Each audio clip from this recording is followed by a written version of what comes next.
So now it's time for the transformation. So we start by rotating this Decepticon logo at the front, which is one of the Creo ones. And we can also come to this boxcar piece, and we can remove it, as it will serve a purpose later on. But for now, we don't need it. Next, we can take these hinge pieces and just fold them up, and we can also rotate around these jumper plates. And this will allow for the locking mechanism for the front of the shins, as these are just going to fold back down and stop these pieces compressing. So that's how he gets his shin detailing. And for the feet, we can just rotate them around on the ball joints, so they'll need to be hinged up and they'll just spin around so the tail lights are pointing towards each other, just like this. This will also split the legs in the process. So now we can come to the side of the truck, and we can just hinge these pieces out to the side, as he's going to become some wing pieces in his robot mode. So obviously, we just repeat the same step on the other side.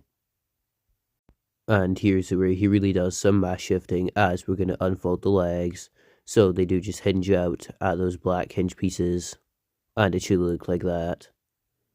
We can also untab the roof and fold it around on these arm joints. And while we're at it, we might as well unfold the other arm, as it is just hidden within the cab. Obviously it's on a series of ball joints, which will become the arm articulation later on.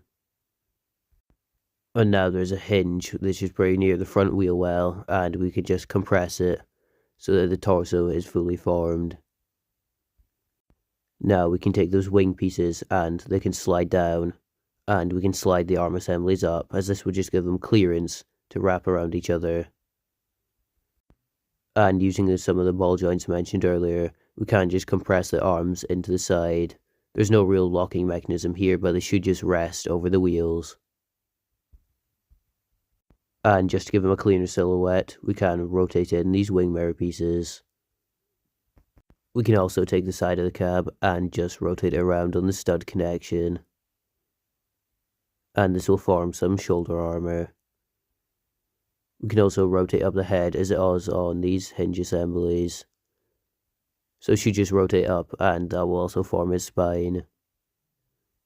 And we're on the home stretch now, as we just have the arms to go. So obviously we can just unfold the hinge and rotate around the ball joint for that arm. And this one, all we need to do is hinge it down, and it should look like that. And that is him in his robot mode.